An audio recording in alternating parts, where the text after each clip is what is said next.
एक बार फिर से आप सभी का स्वागत करते हूँ आपके अपने चैनल शशि विजय के क्लासेज में। कैसे हैं सभी लोग? उम्मीद है कि सभी लोग बहुत अच्छे होंगे और अपनी तैयारी को भी बहुत अच्छे तरीके से कर रहे होंगे। सो फ्रेंड, जैसा कि आप सभी लोग जानते हैं, हम लोग जो है लगातार भारतीय राज्य व्यवस्था से संबंधित टॉपिकों को करते आ रहे हैं।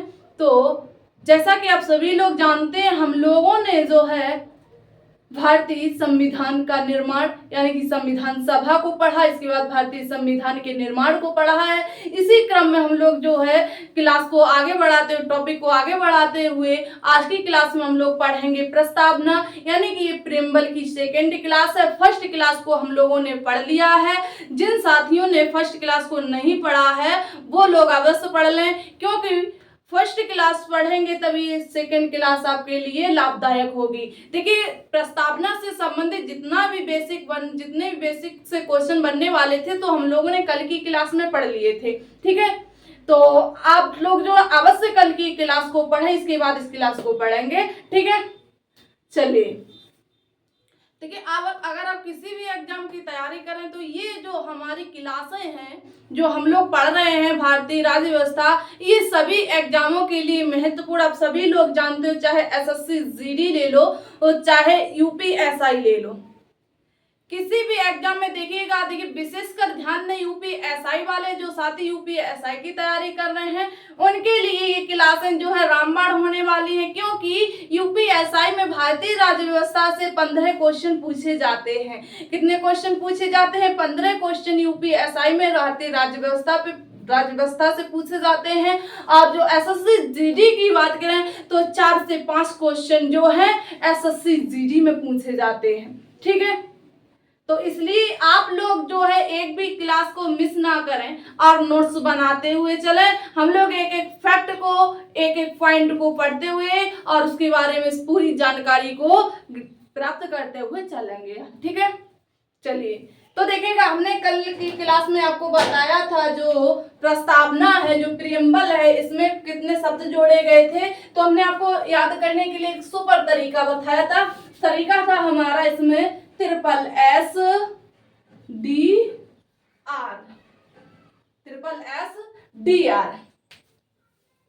ठीक है, जिसमें अब देखिएगा इस एस का मतलब क्या होगा, इसका मतलब क्या होगा, इसका मतलब क्या होगा, इसका मतलब क्या होगा। जिन साथियों ने कल की क्लास को पढ़ा होगा वो लोग अच्छी तरह से जानते होंगे। तो देखिए, इस क्लास का ये यस जो हमने आपको बताई है SSDR, इन सभी के जो है अपने अपने शब्द हैं। और देखिएगा, हमने ये आपको इसलिए बताया है कि आप लोग जो है इनको अच्छे से याद कर पाए। ठीक है, इनके मीनिंग्स जो है इनको भी अच्छे से याद कर पाए। जैसे इस यस से हमने लिया क्या, सेवरिंग। सेवरिंग का मतलब है संप्रभुता। क्या? सेवरिंग का मतलब है संप्रभु, या बोल सकते हैं संप्रभुता।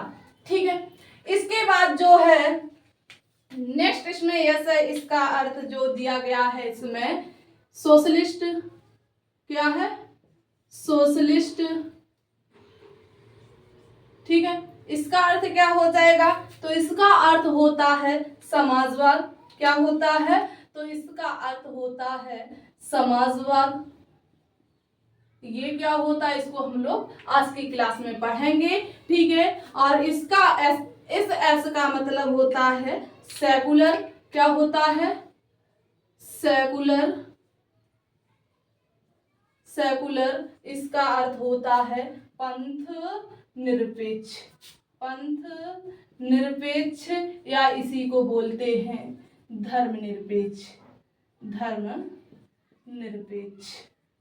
ठीक है, और इसके बाद जो है इस डी का अर्थ क्या है? इसका अर्थ है डेमोक्रेसी। डेमोक्रेसी क्या है?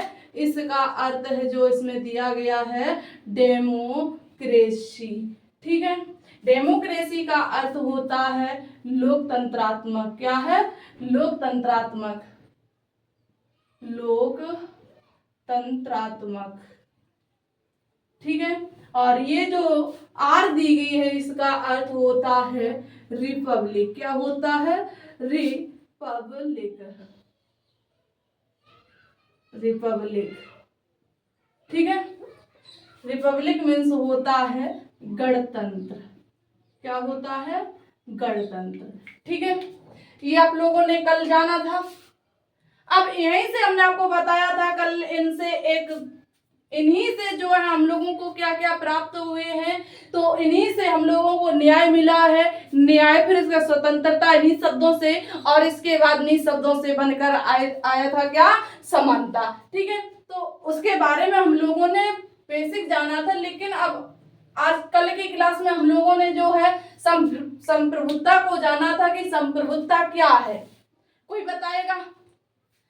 तो देखिएगा, जिन लोगों ने कल नहीं पढ़ा था आज देख लीजिएगा। जो संप्रभुता है, संप्रभुता को कहते हैं कि जिसके पास निर्णय लेने की संपूर्ण शक्ति होती है उसे क्या कहते हैं? संप्रभुता कहते हैं। क्या कहते हैं? जिसके पास निर्णय लेने की संपूर्ण शक्ति होती है उसे संप्रभुता कहते हैं। चाहे आंतरिक शक्ति हो, चाहे बाहर, चाहे देखिए अपने देश के अंदर का कार्य, कोई भी कार्य हो उसके बारे में निर्णय लेना हो, चाहे देश के बाहर कोई कार्य हो उसके बारे में निर्णय लेना हो, तो उसे क्या कहते हैं? संप्रभुता, यानी इसे एक शब्द में बोल सकते हैं स्वतंत्रता। ठीक है, और इसी के बाद हम लोगों ने जाना था ये नामात्र के रूप में भी होती है और जो है वास्तविक रूप में भी होती है। ठीक है, आज की क्लास में हम लोग पढ़ेंगे समाजवाद यानी कि सोशलिस्ट। आप लोग जो है पॉइंट बनाइएगा, क्या? सोशलिस्ट। ठीक है, समाजवाद पॉइंट बनाइएगा। हम लोग इसी क्रम में सभी पॉइंटों को बेसिक से पढ़ते हुए चलेंगे। ठीक है, सभी शब्दों के बारे में जानते हुए चलेंगे। समाजवाद क्या है? देखिएगा, इसे प्रस्तावना में, जो हमारी मूल प्रस्तावना थी, जब प्रस्तावना बनाई गई थी तो उसमें ये जो शब्द है नहीं जोड़ा गया था। मूल प्रस्तावना में जो समाजवाद शब्द है इसको शामिल नहीं किया गया था। ये जो मूल प्रस्तावना थी इसमें नहीं दिया गया था। तो अगर आपसे पूछा जाएगा जब ये उस समय नहीं था तो ये प्रस्तावना में कब आया, तो आपको बताना है जो समाजवाद शब्द है, ये जो समाजवाद शब्द है ये अपनी प्रस्तावना में जो है, ये भारत की प्रस्तावना में जो है 42वें संविधान संशोधन, किसमें? 42वें संविधान संशोधन 1976 ईस्वी में प्रस्तावना में शामिल किया गया है। कब किया गया है? तो आपको बताना है जो समाजवाद शब्द है ये भारत की प्रस्तावना में 42वें संविधान संशोधन सन 1976 ईस्वी में शामिल किया गया है। ठीक है, इतना क्लियर हो गया। अब हम लोग जानेंगे कि ये समाजवाद 1976 में शामिल तो किया गया, बट क्यों किया गया? क्या रीजन था जो हमारे प्रस्तावना में इसे शामिल किया गया? तो रीजन था, उससे पहले जो है इसके नियम जानते हैं। समाजवाद को कितने नियमों पर परिभाषित कर सकते हैं? समाजवाद का शाब्दिक अर्थ क्या होता है? तो ध्यान देना है, जो समाजवाद है, ये जो समाजवाद है, समाजवाद का अर्थ होता है अर्थव्यवस्था। क्या होता है? इसे अर्थव्यवस्था से परिभाषित करेंगे। क्या है? अर्थव्यवस्था। ठीक है, अर्थव्यवस्था, इकोनॉमिक सिस्टम। ठीक है, अब देखिएगा जो इकोनॉमिक सिस्टम है इसको चलाने के लिए प्रमुख 4 नियम बनाए गए। कितने नियम बनाए गए? तो आपको बताना है इसको चलाने के लिए जो है प्रमुख 4 नियम बनाए गए। ये नियम कौन कौन से, किसके द्वारा? 4 विचारधाराएं, सबकी अपनी अपनी विचारधाराएं थी। तो देखिए अर्थव्यवस्था को चलाने के लिए प्रमुख 4 विचारधाराएं प्रस्तुत की गई। ठीक है, तो देखिएगा यहाँ से बहुत अच्छी बात आपको मिलने वाले है। जो समाजवाद है इसके प्रमुख 4 नियम कौन कौन से? देखिए ये हम लोगों के यहाँ भी देखने को मिलते हैं। जब हम लोग जो इकोनॉमिक्स पढ़ते हैं, जो अर्थव्यवस्था पढ़ते हैं, तो उसमें जो है फर्स्ट टॉपिक जो रहता है ये रहता है, यानी कि भारतीय अर्थव्यवस्था के चलाने के नियम। तो देखिएगा अगर आपने नहीं पढ़ा है तो यहाँ पढ़ लीजिएगा, कुछ जो है इम्पोर्टेंट चीजें हैं। तो देखिएगा इसके प्रमुख 4 नियम थे। ठीक है, तो पहला नियम क्या पहली विचारधारा थी वो थी उदारवाद। कौन सी विचारधारा? उदारवाद। ठीक है, इसके बाद उदारवाद के बाद आई कार्ल मार्क्स। ठीक है, मार्क्सवाद बोल सकते हैं, जो कार्ल मार्क्स के द्वारा दी गई थी। कौन सी? मार्क्सवाद। ठीक है, मार्क्सवाद ये कार्ल मार्क्स के द्वारा दी गई थी। इसके बाद ये है समाजवाद।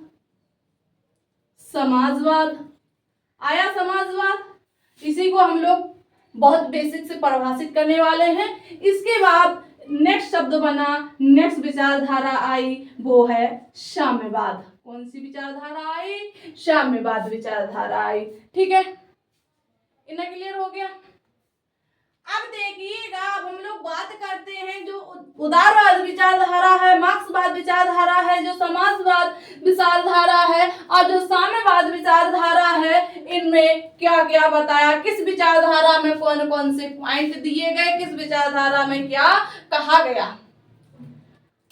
तो देखिएगा, जो अब हम लोग जानेंगे सबसे पहले जो उदारवाद विचारधारा है, इसके जनक कौन है। जो मार्क्सवाद विचारधारा, इसके जनक कौन है, ये एग्जाम में पूछे गए हैं, तो इन्हें आप लोगों को याद रखने हैं। ठीक है,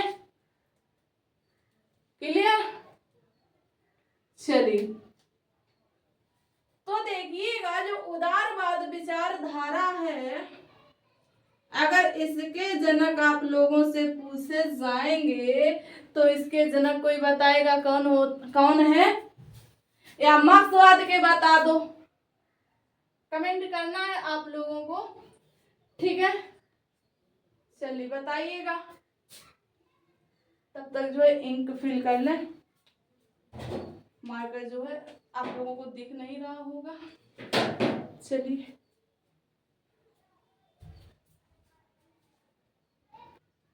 चलिएगा।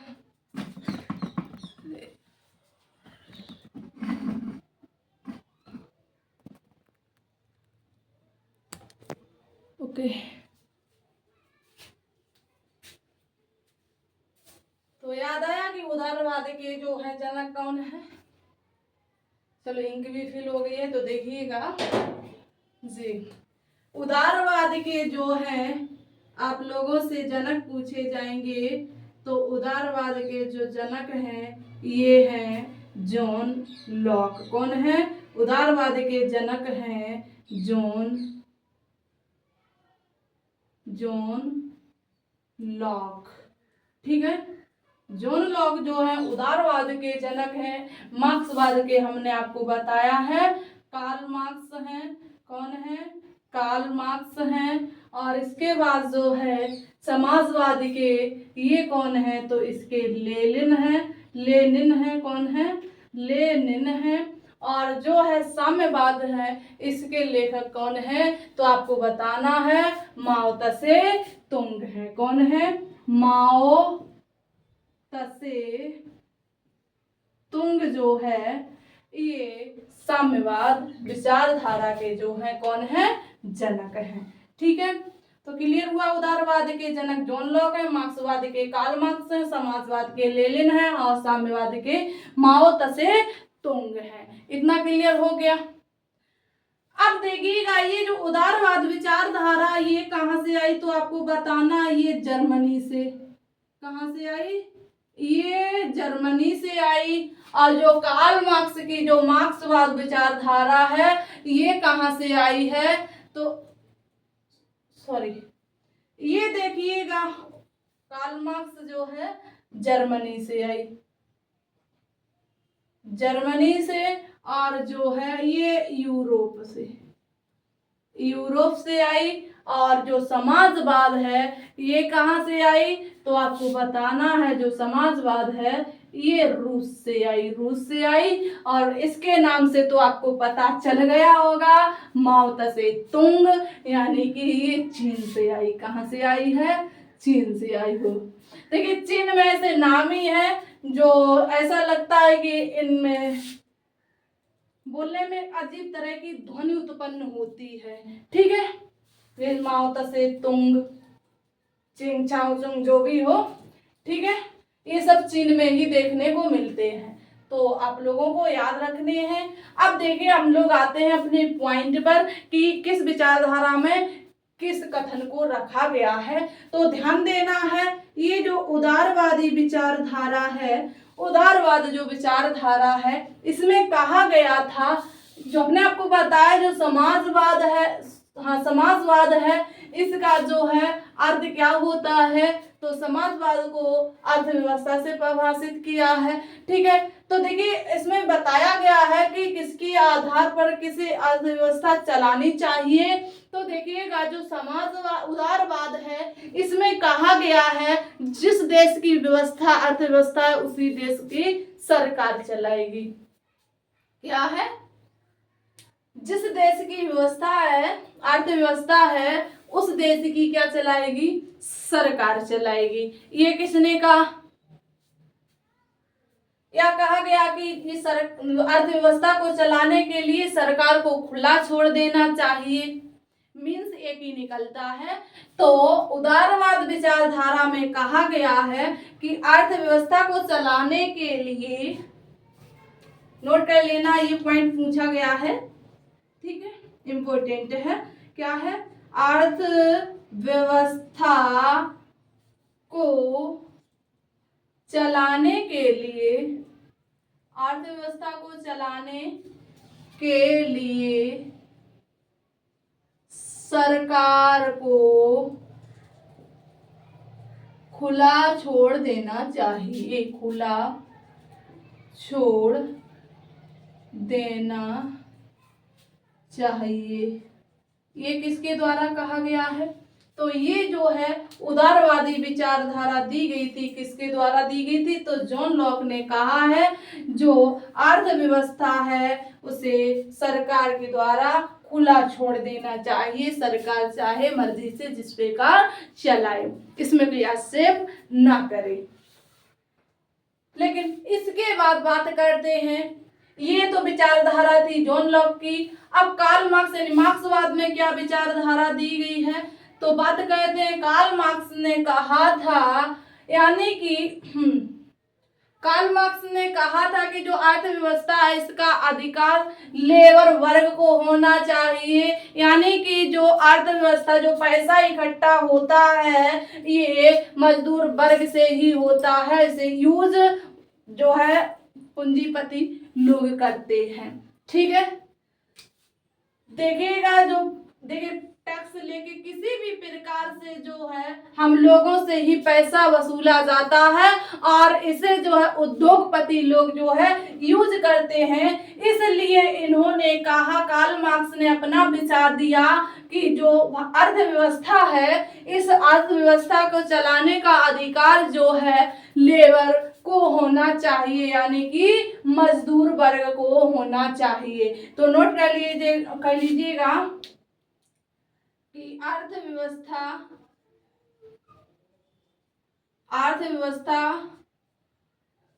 को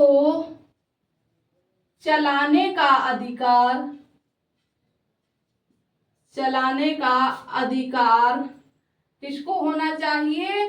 तो मजदूर वर्ग को होना चाहिए, मजदूर वर्ग को होना चाहिए, क्योंकि इन्हीं के द्वारा कमाया हुआ पैसा है, बनाई गई अर्थव्यवस्था है, तो इन्हीं को चलानी देनी चाहिए, इसमें सरकार का कोई काम नहीं है, ठीक है। ये विचारधारा तो दी कार्ल मार्क्स ने, ठीक है। अब इसके बाद इन्होंने कहा कि लेबर वर्ग को देनी चाहिए, लेकिन इसमें ये विचारधारा फिर पहुंची कहाँ? समाजवाद में। समाजवाद में जो लेनिन है, जो रूस है, रूस में इस विचारधारा को नकार दिया गया। क्या कहा गया? रूस में इस विचारधारा को नकार दिया गया। तो कहा गया कि समाजवाद ने कहा कि मार्क्सवाद का, इन्होंने जो है समाजवाद के जो जनक हैं लेनिन, इन्होंने जो है कार्ल मार्क्स की विचारधारा का क्या किया? विरोध किया। इन्होंने जो है कार्ल मार्क्स की विचारधारा का क्या किया? विरोध किया और कहा कार्ल मार्क्स की विचारधारा का विरोध किसने किया? तो आपको बताना है लेनिन ने या कि समाजवाद विचारधारा ने किया है। तो इसने क्या कहा? तो जो समाजवाद विचारधारा है या जो लेनिन के द्वारा विचारधारा दी गई है, तो इन्होंने कहा कि जो अर्थव्यवस्था है इसको समाज का अधिकार है कि समाज इसे चलाए। इसको चलाने का अधिकार किसको दिया गया है? समाजवाद में जो है इसको चलाने का जो अधिकार है समाज को ही दिया जाना चाहिए।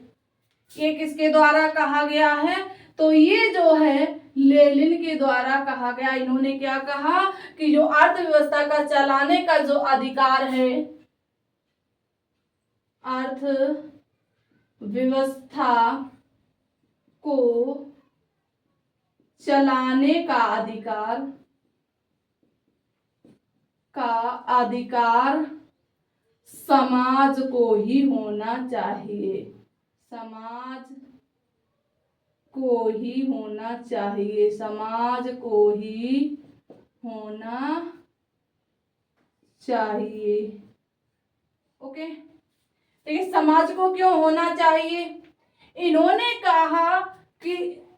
कहा कि लेबर वर्ग को होना चाहिए, मजदूर वर्ग को होना चाहिए, लेकिन इन्होंने कहा कि जो भारत की अर्थव्यवस्था है इसको चलाने के लिए समाज के पास इसका क्या होना चाहिए? समाज के पास इसकी पावर होनी चाहिए, समाज इसको चलाए, क्योंकि ये समाजवाद विचारधारा है।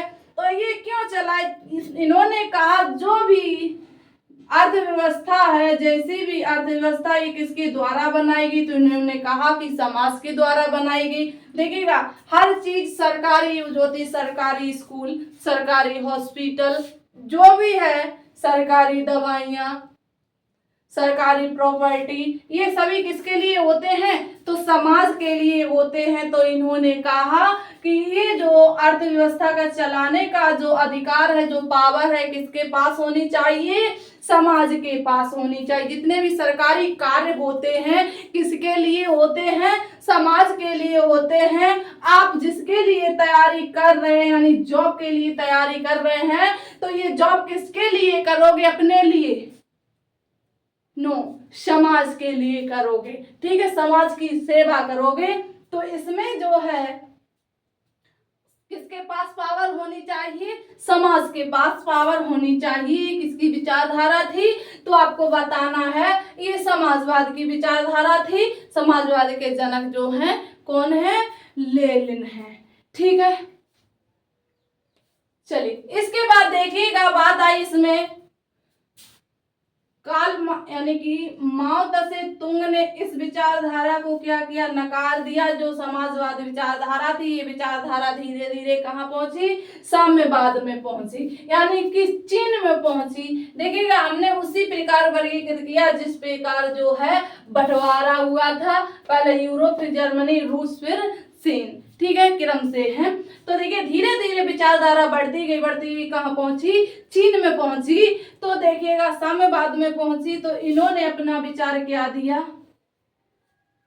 जो साम्यवाद की विचारधारा है, साम्यवाद जो विचारधारा, इन्होंने अपना विचार दिया कि जो ये अर्थव्यवस्था का चलाने का जो अधिकार है एक समूह को होना चाहिए, एक कम्युनिटी होनी चाहिए इसको चलाने के लिए। इनके द्वारा क्या कहा गया है? साम्यवाद विचारधारा में कहा गया है कि अर्थव्यवस्था को चलाने के लिए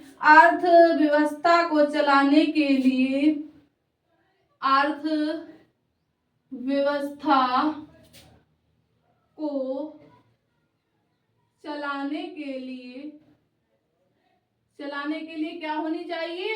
कम्युनिटी होनी चाहिए, यानी कि एकता होनी चाहिए, समूह होना चाहिए। ठीक है, कम्युनिटी क्या होनी चाहिए? कम्युनिटी होनी चाहिए। क्या है? एक लोगों का समूह होना चाहिए। लोगों का एक समूह होना चाहिए। लोगों का एक समूह होना चाहिए। ये सभी ने क्या किया? अपनी अपनी विचारधाराएं दी। ठीक है, तो क्लियर हुआ आपको कि किसके द्वारा कौन सी विचारधारा दी गई है। ये देखिए हमारे एग्जाम हो रहे हैं, ये पूछे जा रहे हैं लगातार, ऐसे ही ऑप्शन दिए जा रहे हैं, यानी कि कौन सी विचारधारा किसके द्वारा दी गई है। तो यहाँ से प्रश्न बनता है, इसलिए हमने आपको ये क्लियर कराया। उम्मीद है कि आपको ये पॉइंट अच्छे से क्लियर हो गया होगा। अब देखिएगा, ये विचारधाराएं सबने अपनी अपनी अपने हिसाब से दे दी, लेकिन बात आई भारत की, तो आप लोग बताएंगे कि भारत में कौन सी विचारधारा, किस प्रकार की अर्थव्यवस्था है, समाजवाद है यानी या मार्क्सवाद है या फिर उदारवाद है या साम्यवाद है। अभी यहाँ पर देखिए कहीं भारत की बात नहीं की गई है, ठीक है। तो हमने आपको बताया ही था कि जो हमारे भारत में जो समाजवाद शब्द है, हमारी प्रस्तावना में समाजवाद शब्द पहले शामिल नहीं था। ये कब शामिल किया गया, तो हमने आपको बताया 42वें संविधान संशोधन सन 1976 में जो है कौन सा शब्द शामिल किया गया है, समाजवाद शब्द शामिल किया गया है, ठीक है। अब ये क्यों किया गया, ये पॉइंट हमने आपके लिए छोड़ा था।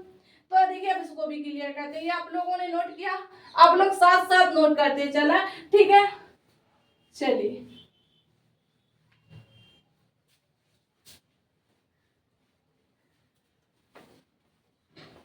देखिएगा, जो समाजवाद शब्द है ये पहले हमारी प्रस्तावना में शामिल नहीं था। ये देखिए जोड़ा क्यों, इसका एक रीजन था। रीजन क्या था, रीजन था देखिएगा भारत और चीन से युद्ध हुआ था। क्या हुआ था, भारत और चीन से युद्ध हुआ था। तो उस समय जो है या कहें द्वितीय विश्व युद्ध में जो है कहें जो विश्व है दो भागों में विभाजित हो गया था। कितने भागों में, दो विचारधाराओं में विभाजित हुआ था द्वितीय विश्व युद्ध के बाद, ठीक है। तो द्वितीय विश्व युद्ध के बाद जब जो देश वो कहें विश्व है, वर्ल्ड है, दो विचारधारा में विभाजित हो गया था। कौन कौन सी दो विचारधाराएं थी, तो एक थी समाजवाद और दूसरी थी उदारवाद। समाजवाद और उदारवाद। देखिएगा जो समाजवाद विचारधारा है ये जो है यूएसएसआर में, यानी कि इसे बोलते थे पहले सोवियत संघ, रूस में प्रचलित थी। यूएसएसआर में इसको बोलते हैं सोवियत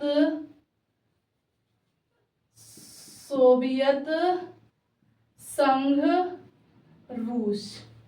जो समाजवाद विचारधारा है ये रूस में प्रचलित थी, और जो है उदारवाद विचारधारा है ये यूएसए में प्रचलित थी। कहाँ थी, यूएसए में प्रचलित थी, यानी कि संयुक्त राज्य अमेरिका में प्रचलित थी, ठीक है।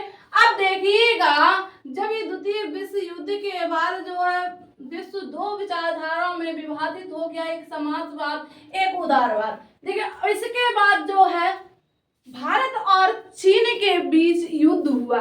किसके बीच, भारत और चीन के बीच युद्ध हुआ। उस समय भारत की प्रधानमंत्री जो है हुआ करती थी श्रीमती इंदिरा गांधी। कौन थी, उस समय जो है भारत की प्रधानमंत्री हुआ करती थी श्रीमती इंदिरा गांधी। देखिएगा जब भारत और चीन का युद्ध हुआ था उस समय रूस ने जो है भारत की बहुत अधिक हेल्प की थी, बहुत मदद की थी। वर्तमान में भी देखिएगा रूस और भारत की फ्रेंडशिप कितनी गहरी है, ठीक है, हमेशा एक दूसरे का साथ देते हैं, ठीक है। तो देखिएगा उस समय जो है भारत की मदद किसने की थी, रूस ने की थी। तो देखिएगा उस समय की जो प्रधानमंत्री इंदिरा गांधी जी थी उन्होंने देखा कि जो रूस की विचारधारा है अर्थव्यवस्था को चलाने के लिए समाजवाद जो विचारधारा है ये वहां की उचित विचारधारा है, वहां की अर्थव्यवस्था जो उचित रूप से चल रही है, क्यों ना इसे अपने देश में लाया जाए। ये किसके द्वारा कहा गया? इंदिरा गांधी जी ने कहा है कि जो रूस की विचारधारा है, जो समाजवाद अर्थव्यवस्था को चलाने के लिए जो विचारधारा है, ये बहुत ही उचित है, उक्ति है। तो उन्होंने कहा कि क्यों ना इसे अपने देश में लाया जाए। तो फिर ये जो है गई कहाँ? रूस गई। फिर वहां उन्होंने उसका जो है थोड़ा बहुत इस विचारधारा को देखा, परखा, फिर इन्होंने जो है भारत में इस व्यवस्था को लागू कर दिया। तभी जो है 42वें संविधान संशोधन सन 1976 में इस विचारधारा को जो है प्रस्तावना में शामिल कर दिया गया था। अब आप लोगों ने जाना ये क्यों हमारे संविधान में हमारी प्रस्तावना में शामिल किया गया था और किसके द्वारा ये विचार दिया गया था, तो आपको बताना है पीएम मिसेस इंदिरा गांधी जी के द्वारा। ओके, चलिए अब देखिएगा ये विचारधारा, जो समाजवाद विचारधारा, ये भारत में कुछ दिन ही चल पाई। जो समाजवाद विचारधारा है ये भारत में कुछ दिन ही चल पाई। हमारे भारत के व्यापार में बहुत ज्यादा घाटा हुआ। देखिएगा बात सन 1991 की बात करें। सन 1991 के समय हमारी जो अर्थव्यवस्था थी बहुत ही नीचे स्तर पर जा चुकी थी। ठीक है, तो देखिएगा उस समय जो वित्त मंत्री हुआ करते थे, फाइनेंशियल मिनिस्टर हुआ करते थे, डॉक्टर मनमोहन सिंह। कौन थे? उस समय जो है वित्त मंत्री हुआ करते थे डॉक्टर मनमोहन सिंह।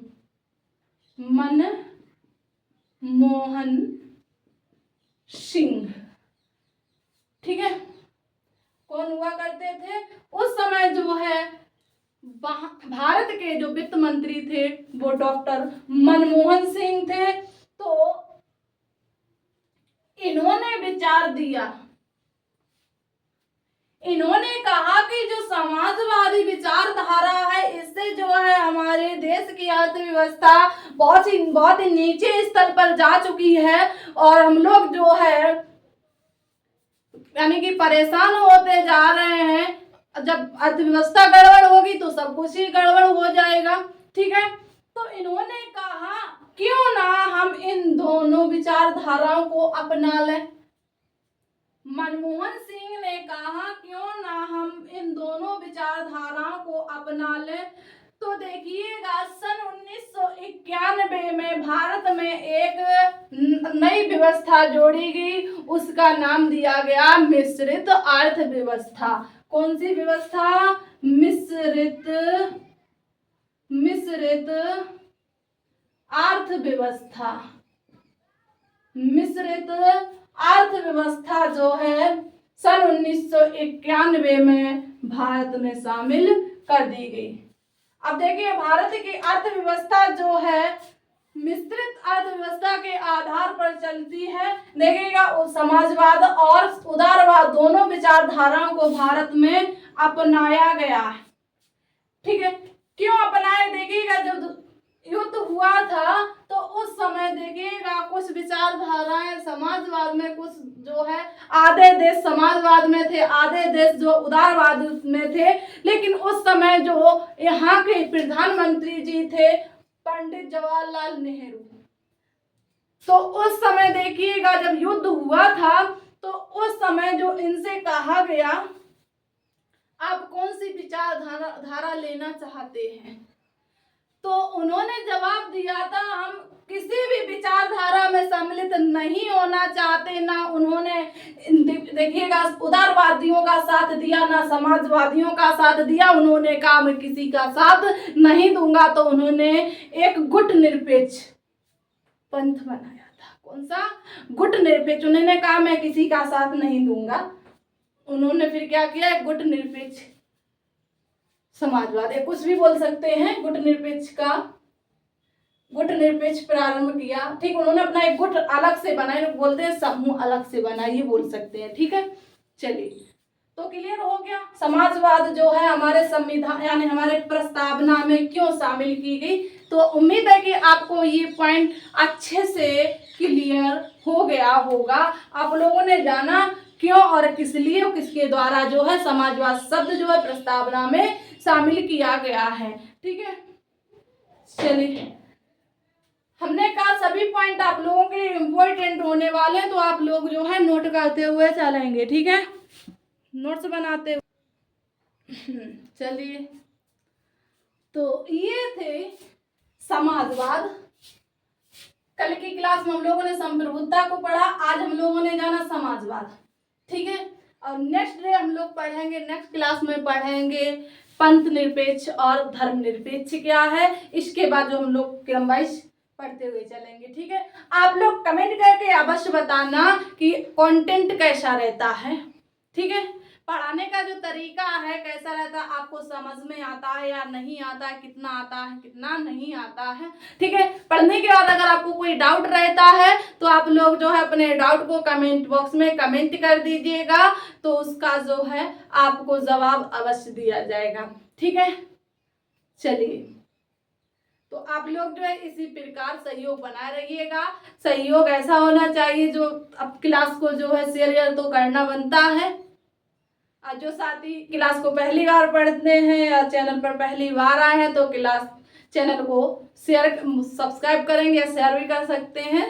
ठीक है, चलिए, सब्सक्राइब इसलिए करेंगे कि जो वेस्ट कंटेंट करने के लिए आप थोड़ी सी तो मेहनत कर सकते हैं, यानी कि सब्सक्राइब तो कर सकते हैं, ताकि नेक्स्ट जो है कंटेंट या नेक्स्ट क्लास डाली जाए तो उसका नोटिफिकेशन आप तक पहुंच पाए, आप उसको भी पढ़ सकें। ठीक है, और ज़्यादा से ज़्यादा आप लोग जो है अपने दोस्तों मित्रों में क्लास को शेयर करें। ये देखिए, ये क्लास जो है यूपीएसआई के लिए बेस्ट क्लास होने वाली है। फिर इसके अलावा आप किसी भी एग्जाम में बैठेंगे तो यहाँ से जितने भी क्वेश्चन पूछे जाएंगे पॉलिटी से, तो आशा है कि